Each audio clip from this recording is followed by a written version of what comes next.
Hello guys, once again, welcome back sa ating channel, panibagong araw at panibagong reaction video at pag-uusapan. So ngayon nga po ay ating pag-uusapan about na po dito kay Carla Bells, kung saan nga po ay sinusulsulan na naman nila si Carla na umalis ng kalingap. At dito rin po guys ay atin rin po pag-uusapan yung pahayag ni Kalingap Rab, kung saan nga po ay sinagot niya, no?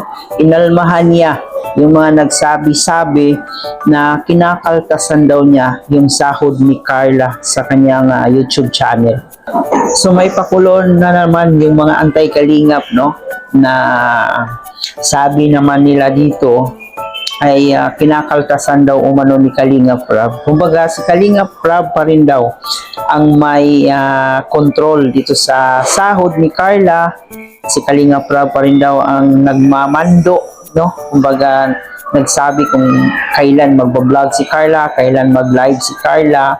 So yung tipong parang pinamukha nila ng mga anti-Kalingap na kontrolado pa rin ni Kalingap Rab ang lahat.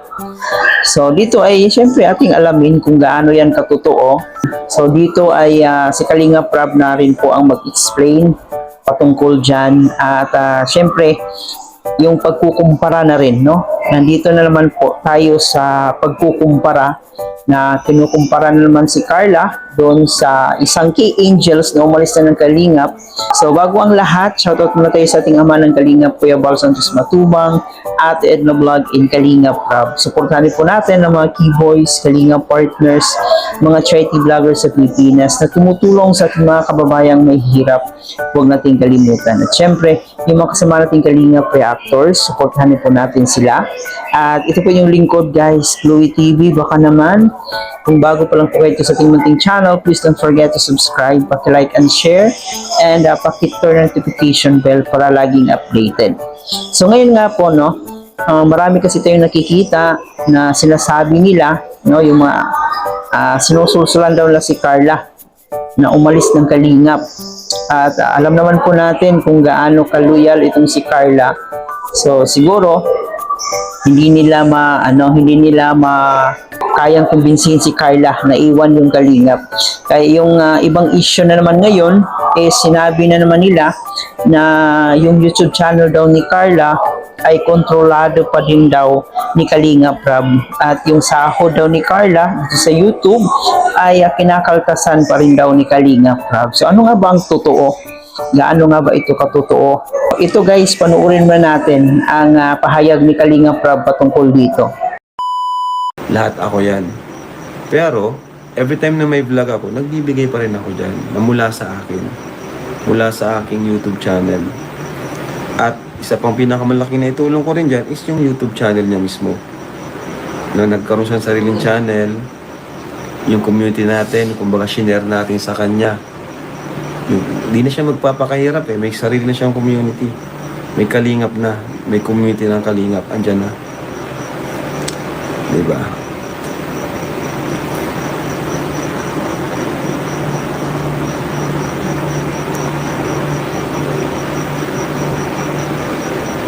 Sabi ni Doc Antay, may kahati daw sa YouTube niya.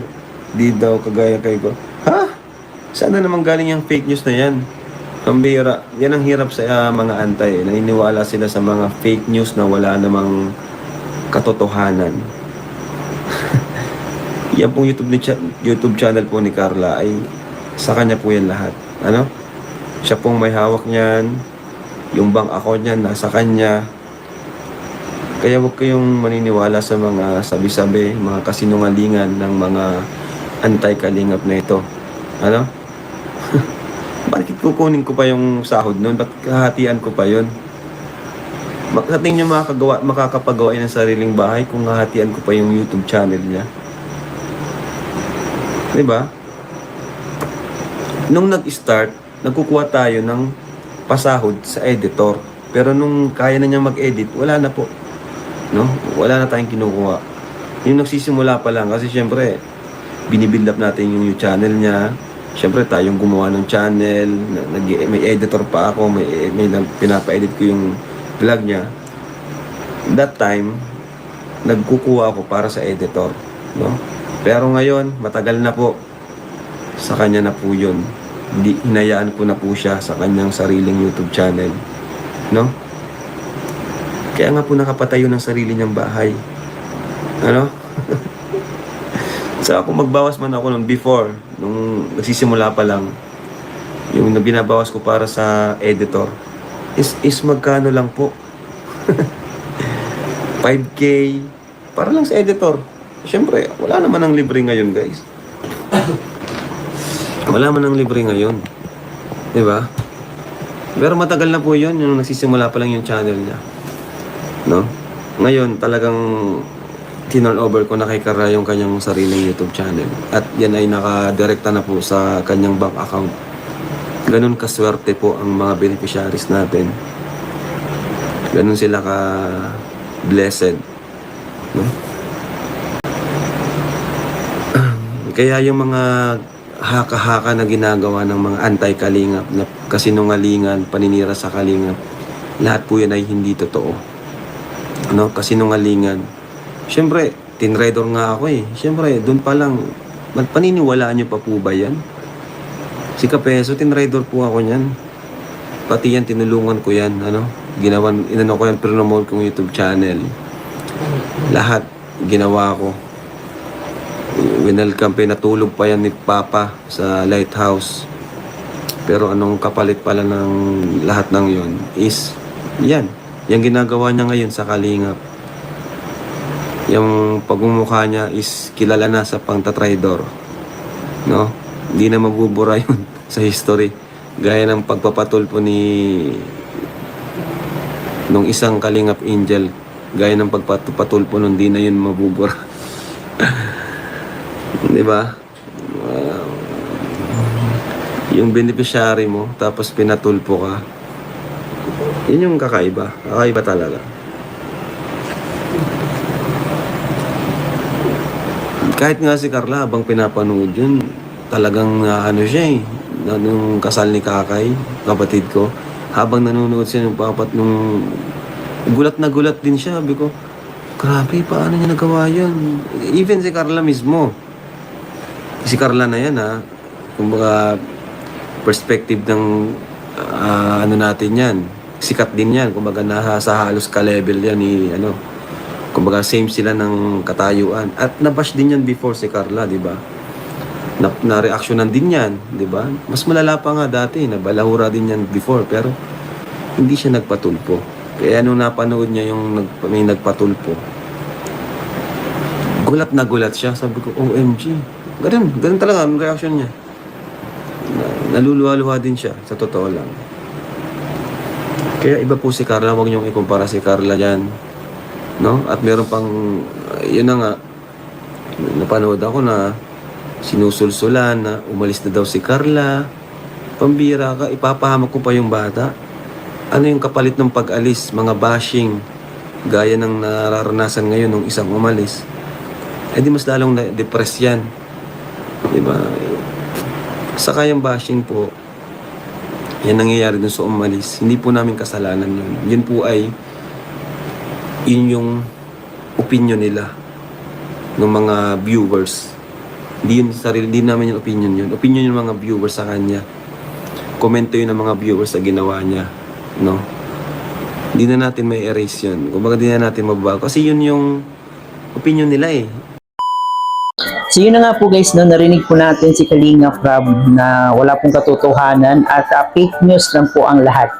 So yung mga anti-kalingap, especially ni Kapiso, itong si Kapiso, pag-alaman natin na galing pala ito si Kapiso sa Kalingap din. Isa rin po sa tinutulungan ni Kalinga Prab at saka ni Kuya Bal.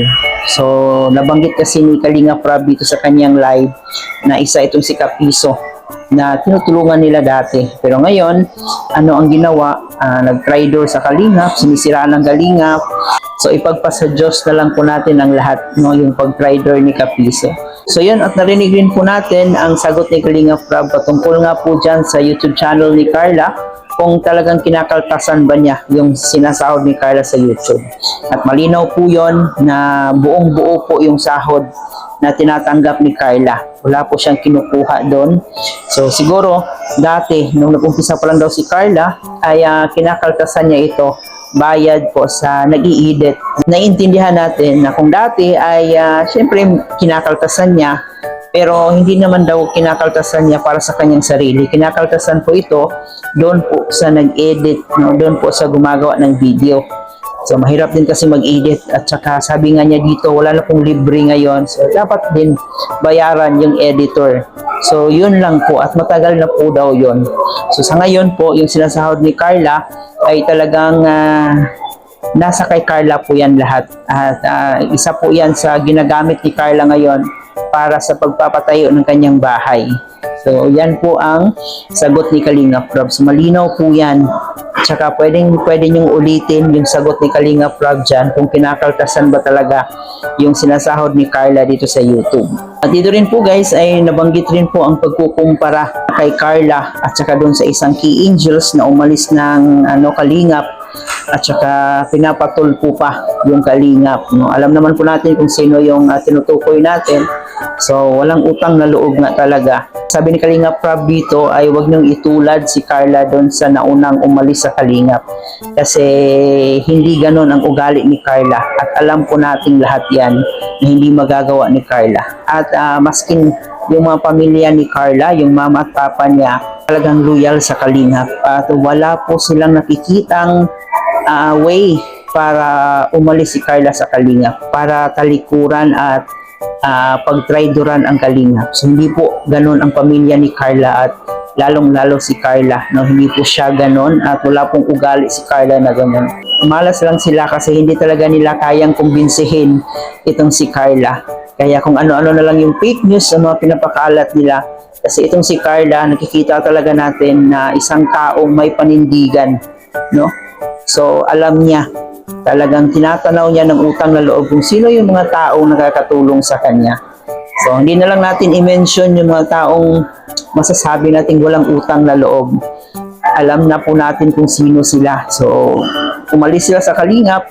So sana manahimik na lang sila. Huwag na lang silang gagawa pa ng fake news, o huwag na sana nilang sisirain pa yung Kalingap. At saka wag na sana nilang idamay pa si Carla, kasi si Carla alam na po natin, no? Alam po natin kung gaano yan kayo loyal dito sa Kalingap. So yan lang muna guys ang ating reaction sa araw na to. Huwag kalimutan mag-like and share, at paki-comment po dyan sa ating comment section kung ano pa yung masasabi niyo patungkol sa ating topic ngayon. Ito po inyong host na si Chloe TV. Marami pong salamat.